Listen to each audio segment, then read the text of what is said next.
Doktrin sekolah. Beberapa hal yang didoktrin ke kita dari sekolah. Ironisnya hal tersebut justru ada yang membuat kita jadi lemah. Dan mindset lemah ini terbawa terus sampai kita menjadi besar. Mari kita bahas. Karena Anda sudah tahu, pastikan anak-anak Anda dan keluarga Anda besok tidak terdoktrin dengan konsep ini. Pertama, sekolah itu nomor satu. Sering kita dengar kalimat menomorsatukan sekolah dibanding aktivitas lain. Padahal sekolah itu cuma salah satu dari sekian banyak tempat-tempat yang bisa Anda belajar. Dengan konsep ini, kita jadi merasa bahwa pencapaian terbesar itu adalah karena kita bisa perform bagus di sekolah. Sehingga tidak terpikir bahwa ada hal lain yang jauh lebih hebat yang bisa dikerjakan di luar sekolah. Kalau ada pun kita jadi malas melakukannya. Karena takut mengganggu kegiatan sekolah. Yang lebih parah lagi, kita jadi terdoktrin untuk terbiasa datang pagi, pulang petang, seharian duduk di belakang meja mengikuti perintah dari orang lain. Sehingga ketika kita besar, kita merasa jenjang karir yang paling aman itu, ya seperti sekolah. Datang pagi, pulang petang, duduk di belakang meja. Kedua, meminta itu hal yang tidak baik. Di dunia nyata, kalau ingin sukses, Anda harus berani meminta. Sekolah mengajarkan kita bahwa meminta dianggap perbuatan lemah, perbuatan memalukan. Padahal meminta itu menunjukkan bahwa Anda paham apa yang Anda mau. Dan Anda berjuang untuk mewujudkannya. Coba perhatikan perusahaan-perusahaan besar dan pebisnis tersukses di dunia. Mereka adalah yang telah bisa meminta modal besar dari investor, yang telah bisa meminta rekan bisnis untuk menjalin kerjasama. Jadi, nanti jika ingin meminta sesuatu ke siapapun, tidak perlu malu. Tidak perlu berpikir takut ditolak. Ditolak itu biasa, tidak ada ruginya. Jika permintaan Anda diterima, Anda beruntung. Ketiga, kemampuan menghafal dan menyelesaikan soal adalah hal yang paling penting. Di sekolah yang terpenting adalah kemampuan menghafal. Kemampuan mengerjakan soal.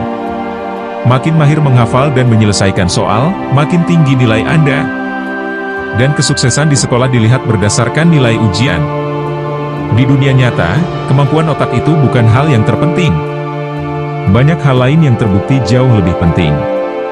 Misal, kekuatan mental, kemampuan berjuang dalam kesulitan, kemampuan berkorban dan menahan diri, kemampuan untuk selalu menjaga karakter, dan selalu tetap jujur di tengah godaan, kemampuan untuk selalu menjadi manusia yang baik di tengah dunia orang yang jahat. Keempat, salah dan gagal merupakan hal yang memalukan. Makin banyak kesalahan, makin rendah nilai yang Anda dapat. Dan ingat teman-teman, momen ketika Anda atau teman Anda dipermalukan, diberi hukuman di depan kelas karena melakukan kesalahan. Sedihnya lagi, kadang fokus utama yang terjadi di sekolah adalah menghukum kesalahan, bukan memperbaiki kesalahan yang Anda lakukan. Akibatnya, ketika kita besar, kita kebanyakan takut ketika melakukan sesuatu. Takut salah, takut gagal, takut ditolak, dan berbagai ketakutan lainnya. Kelima, tujuan akhir sekolah adalah harus lulus dengan nilai yang bagus. Ketika SD dulu, pasti pernah dengar. Ada yang bilang, sekolah yang rajin ya. Agar nanti mendapat nilai yang bagus. Supaya bisa lanjut ke SMP favorit. Di Indonesia, tujuan akhir sebagian besar sekolah itu, ya nilai. Bukan ilmu, bukan pemahaman, bukan pembelajaran. Asal nilai bagus, urusan tidak mengerti atau tidak paham, tidak masalah. Karena mendewa-duakan nilai, akhirnya banyak yang menghalalkan segala cara untuk mendapatkan nilai bagus. Ada yang nyontek, ada yang nyogok, bahkan ada sekolah yang membagi-bagikan bocoran soal agar siswanya lulus. Hal inilah yang membuat banyak orang di Indonesia tidak bisa berbahasa Inggris. Padahal belajar bahasa Inggris sudah 9 tahun dari kelas 3 SD sampai SLTA. Hal ini juga yang membuat banyak koruptor. Karena sudah dikondisikan untuk main curang sejak sekolah. Baiklah teman-teman, kita berharap sistem pendidikan di negara kita bisa lebih baik lagi, dan karena Anda sudah tahu beberapa hal yang tidak bagus, segera tinggalkan. Tetap semangat. Terima kasih.